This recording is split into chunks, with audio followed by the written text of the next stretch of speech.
Want to know how I completely transformed this plant stand in less than 1 hour? Well, I'm going to show you, so keep watching. First step, make sure that you wash down your piece of furniture, and then you're going to want to scuff sand it. Make sure to take lots of break to show your pets that you love them, and then proceed to scuff sand. When scuff sanding, I always use a 100 grit sandpaper, and generally I would use my electric sander, but since this piece has so many grooves and edges, I decided to sand it by hand, which is not always fun, but of course it's always necessary. Once everything's been scuff sanded and cleaned off, it's time to start painting. For this project, I'm using a light pink paint in the color Minstrel Rose by Behr. I've added a powdered solution to my paint to give it a chalk paint finish and to ensure that my paint adheres better. I have a great idea for the top of this table, so I will be leaving the top unpainted. Now that the table has been painted, it's time to move on to the top, and for this particular project, I'll be adding a beautiful wrapping paper to the top using Mod Podge.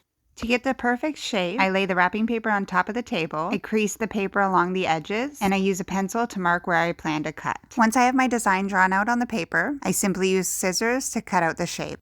I recently refinished another table using this paper and a lighter shade of pink, and it was such a huge hit that I decided to make another one. Once my design has been cut out, I lay it back out on the table and line it back up to where it was when I traced the top. Once everything's been lined up, it's time that I move on to Mod Podging. If you're fairly new to using Mod Podge, it can definitely be a little bit intimidating, and it definitely takes some practice to get to a point where you can ensure that you have no bubbles and no wrinkles. A few tips that I have when using Mod Podge is to make sure not to use it on a painted surface and not to sand before using Mod Podge. I found that the slicker the surface, the easier it is to smooth out any bubbles. Another great tip is to work in sections. So I always make sure to work in a small section to begin, and once I feel that piece has been secured, I lift the paper and move on to the next section. When smoothing out the second section, I always make sure to smooth out the bubbles away from the first section. This ensures that my Mod Podge won't bubble up in the center and that I can just wipe away any excess Mod Podge as I pull it to the end. An important thing to note is that when doing Mod Podge, it is most important to smooth out the edges, as this is oftentimes where bubbles tend to form. Once the top has been completely smoothed out and there are no more visible bubbles, it's time to let the Mod Podge dry. After your Mod Podge has dried, you'll want to apply more Mod Podge to the top of the paper, which will protect it and also make it easier to clean.